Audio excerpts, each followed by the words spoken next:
Now, Diane, let's look at what you've been doing by deserting poor Michael on the sofa here to run as Labour leader. We discover you now claimed £1,100 on taxis, including an individual claim for £192. Is that acceptable for an inner London MP? The 190 figure is, I think, a dozen taxi bills. You put in one, you didn't designate each individual one. No. When they will publish online the scanned receipts, and you'll see it's just a series of receipts for 15. Did you just put in one bid for 192? No. I add it up. Do you think the taxpayer should be paying over £1,000 for you to run around London in taxis? I don't run around London. What I do is a couple of times a night I take a cab home to Hackney, which costs about £20. Yeah. Why do we have to pay for that? Why don't you just dip into your own pocket? Because you're well paid. Because I don't do it until it's late at night. And in fact, I don't do it anymore at all now because thanks to Ken Livingstone, we've opened a new East London line, and there's a tube station at the end of my road. Before, the nearest tube station was Liverpool Street. We had to pay for your taxi rides. Well, you know, it is late at night, and it is only 2 or 3 cabs. When I go home late at night, I have to pay myself. Well, Andrew, it's not unusual if you work late for any employer for them to help you with your transport home. Okay. In justifying your decision, which we talked about before, don't want to dwell on that, to send your son to a private school, you said, quote, West Indian mums will go to the wall for their children. So black mothers love their kids more than white. Andrew, we've just had, I think, one of the most important budgets in a generation. I've said everything I'm going to say about where I sent my son to school. No, I'm not. That's what I want to. I don't understand this quote. No. Supposing Michael had said, white mums will go to the wall for their children. Andrew, I've got nothing new to say. Why would you say that West Indian mums will go to the wall for their children? Andrew. I mean, isn't that a racist remark? Andrew, I've got nothing new to say. Let's talk about the most important budget in No, I'm talking about what you've said.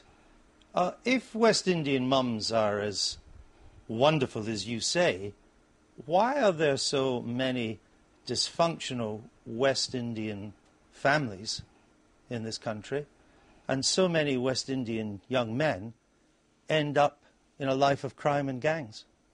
I actually run an awards programme and have done for many years for London's top achieving black children. And actually, Andrew, there's lots of black boys out there working hard and doing extremely well. Clearly not enough of them for you to send your kid to the local school. This is going around. I mean, you didn't want him to go to a school full of kids that had been brought up by West Indian mums. No, actually, under a Labour government, because this all happened 9 years ago, now, in that time, Labour's built 5 new secondary schools in Hackney, and I wouldn't have to make the same decision. Would you like to make it clear that, in the round, in general, West Indian mums are no better or no worse than white mums and Anglo-Asian mums and so on? Andrew, I've got nothing more to say. You don't want to make that clear? Andrew, I've got nothing more to say. So you still think West Indian mums I've got nothing the best? More to say. OK.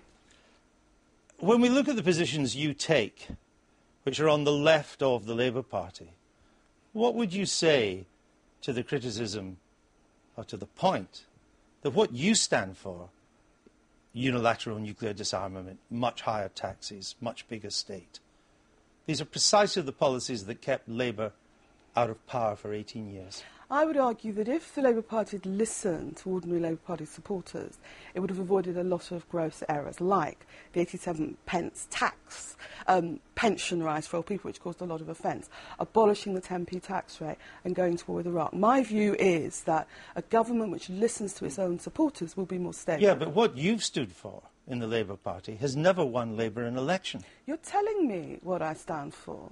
And I'm not quite sure. Well, you stand for unilateral nuclear disarmament. Yeah, because right, so that wasn't wrong. No, you want higher taxes. No, I stand for scrapping Trident. But and generals now are saying Trident was a Cold War weapon. You're not going to replace Trident with another nuclear deterrent.